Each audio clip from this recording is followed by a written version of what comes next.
یا رحمت اللہ الواسعہ ویا باب نجات الامہ یا لیتنا کنا معکم فنفوز فوزا عظیما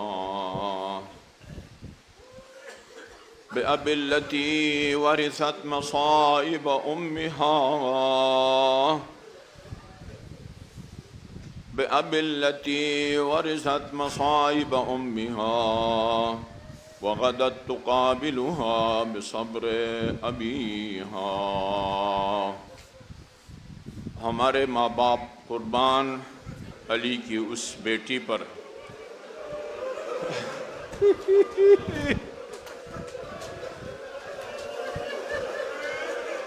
جس کو ماں کی طرف سے میراث میں مصائب ملے اور ان مصائب کا مقابلہ اس صبر سے کیا جو باپ کی طرف سے ملا تھا۔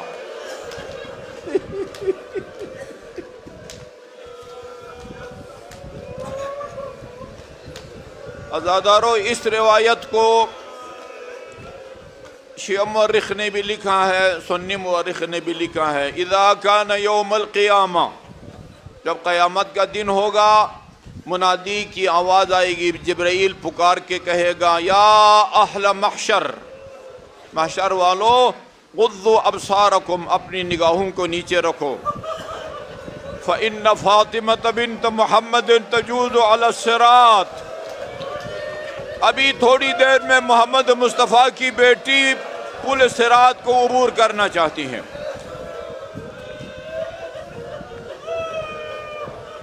70,000 فرشتوں نے اس ناقہ کے نقابوں کو تھاما ہوگا جس پر دختر پیغمبر سوار ہو کے تشریف لائیں گی۔ ہماری روایات کہتی ہے عرصہ محشر میں قدم رکھیں گی، وفی یدہا قمیص مخضوب بدم الحسین، ہاتھ میں مظلوم بیٹے کا خون آلود کرتا ہوگا۔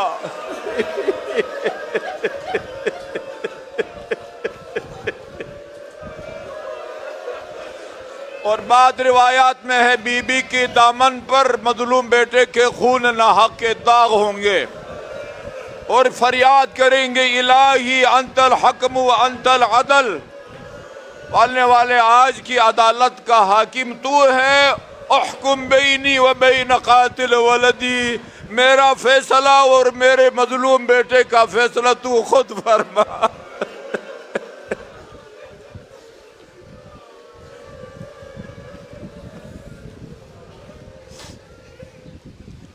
عصر عاشور، روز عاشور، حسین، اصحاب حسین اور اولاد حسین کی شہادت سنگین مصیبت ہے، دل سوز مصیبت ہے، لیکن شہادت کے قتل حسین کے بعد کے مصائب زیادہ سنگین ہیں، وہ زیادہ دل سوز ہیں۔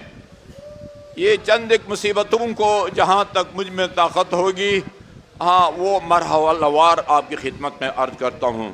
سب سے پہلی مصیبت شہادت کے بعد خود امام کو ان ظالموں نے لوٹا۔ آج بچپن سے آپ سنتے چلے آ رہے ہیں، بے غسل و کفن امام، ہم مصائب میں بھی پڑھتے ہیں بے غسل و بے کفن، اور نوحو اور مرثیوں میں بھی ہیں بے غسل بے کفن۔ شہید محراب آیت اللہ دستغی فرماتے تھے، میں سوچا کرتا تھا جو شہید ہوتا ہے راہ خدا میں، اس کو تو غسل بھی نہیں دیا جاتا، اس کو کفن بھی نہیں دیا جاتا، ہم اس مصیبت کے پر کیوں روتے ہیں؟ کہتے ہیں میرے اس معمہ کو شیخ جعفر سستری نے حل کر دیا۔ انہوں نے لکھا ہے، ہاں یہ روایت میں ضرور ہے، الشہید لا یغسل، جو راہ خدا میں شہید ہوتا ہے اس کو غسل نہیں دیا جاتا، وشہید لا یکفن، اس کو کفن بھی نہیں دیا جاتا، مگر اس کے بعد ایک جملہ ہے جو ہمیں رلاتا ہے اور قیامت تک رلاتا رہے گا۔ وہ جملہ کیا ہے؟ بل یدفن فی ثیابہ، بدن پر موجود خونالود لباس میں اس کو دفن کیا جائے گا۔ ہم اس لیے روتے ہیں کہ وہ خونالود لباس بھی مظلوم کربلا کے بدن پر نہیں چھوڑا گیا۔ جب آخری ودا کر کے جانے لگے جناب زینب کبریٰ سے فرمایا ایتینی بلباس عتیق لا یرغب فیہ احد، بہن زینب کوئی پرانا سا لباس لا کے دو جس میں کوئی لالچ نہ کر سکے، وقت آخر کوئی مجھے برہنہ نہ کرے۔ ہاں بی بی نے دیا، امام نے اس کو مزید پارا کیا اور زیب دن فرمایا مگر شہادت کے بعد کسی ظالم نے آپ کا امامہ اتارا، کسی ظالم نے آپ کا پیرہن اتارا، کسی ظالم نے وہ آپ کا تہمت اتارا، ایک ظالم نے وہ انگلی میں موجود انگوٹھی کی خاطر آپ کی انگلی کو کاٹا۔ اور آج میں ابھی تھوڑی دیر پہلے پڑھ کے آ رہا ہوں، وہ ایک ملعون ظالم آپ کا وہ کمر بند کھولنا چاہتا ہے، نکالنا چاہتا ہے، آپ نے اپنا ہاتھ اس پر رکھا، دایاں ہاتھ، ظالم نے دایاں ہاتھ کاٹ دیا، بایاں ہاتھ رکھا، بایاں ہاتھ کو بھی کاٹ دیا۔ یہ ایک مرحلہ تھا لوٹنے کا، صرف امام نہیں، امام کے باقی اصحاب کو بھی لوٹا، ان کے بدن پر موجود لباس کو لوٹا۔ اس کے بعد عزاداروں مرحلہ آتا ہے اہل حرم کو لوٹنے کا، اہل حرم کو لوٹنے کا۔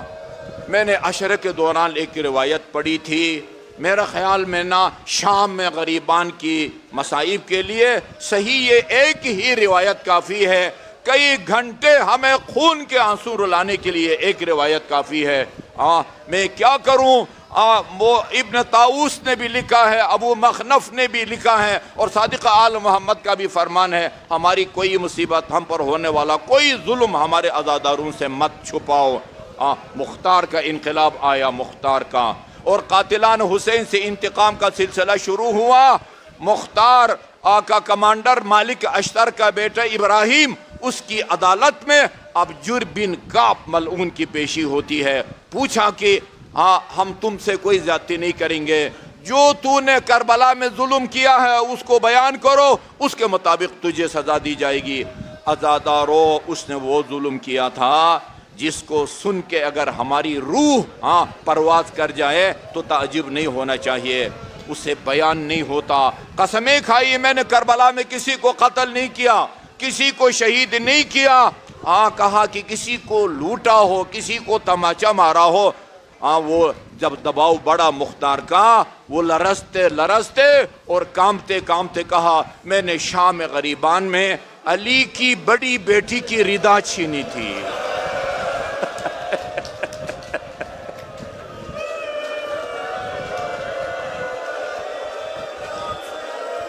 اور ظالم تو نے کیا کیا؟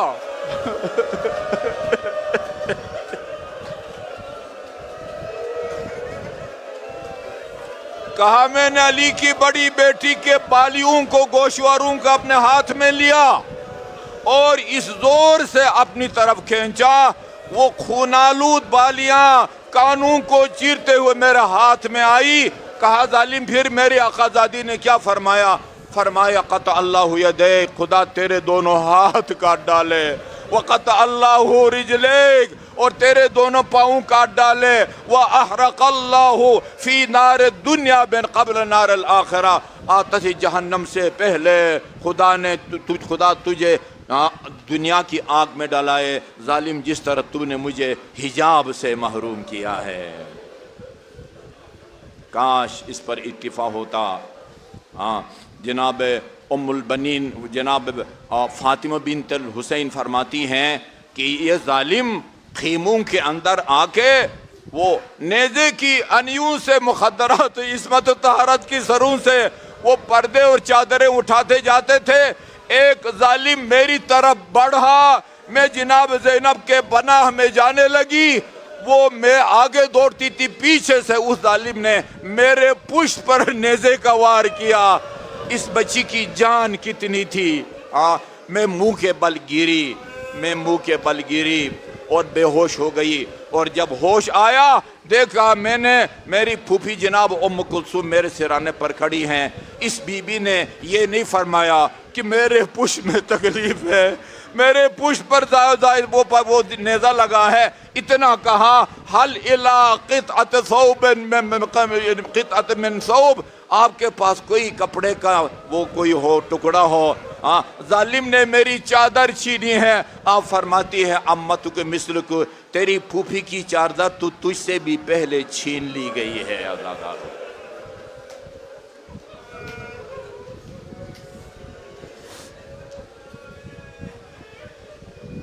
بیویوں کو لوٹا گیا، چادریں لوٹی گئی۔ جناب زینب کبریٰ، میں ابھی پڑھ کے آ رہا ہوں، جناب مسلم ابن عقیل کی ایک 7 سالہ بچی تھی، عاتقہ اس کا نام تھا۔ یہ گھوڑوں سمیت خیام میں حملوں کے نتیجے میں گھوڑے کے ٹانپوں کے نیچے آ کے یہ 7 سال کی بچی مسلم ابن عقیل کی یہ بھی وہ شہید ہو جاتی ہے، یہ بھی شہید ہو جاتی ہے۔ دو بچیاں جو گھبرا کے نکل گئی تھی، جناب زینب کبریٰ نے بچیوں کو گنا اور دیکھا کہ 2 بچیاں غائب ہیں، ان کی تلاش میں صحرا میں نکل جاتی ہیں۔ دیکھا ایک منزل پر دونوں ایک دوسرے کے گلے میں بائیں ڈال کے سو رہی ہیں، قریب جا کے ہلایا، نہ ہلی، نبض پر ہاتھ رکھا اور فرمایا انا للہ وَإِنَّا إِلَيْهِ الرَّاجِعُونَ۔ یہ دونوں بچیاں رخصت ہو گئی تھی، نہ جانے بھوک اور پیاس کی وجہ سے شہید ہوئی، نہ معلوم کسی ظالم کے وار کی وجہ سے شہید ہوئی۔ ہاں یہ نکل جاتی ہیں۔ تیسرا مرحلہ مظالم کا عزادارو، وہ خیموں میں آگ لگانے کا مرحلہ ہے۔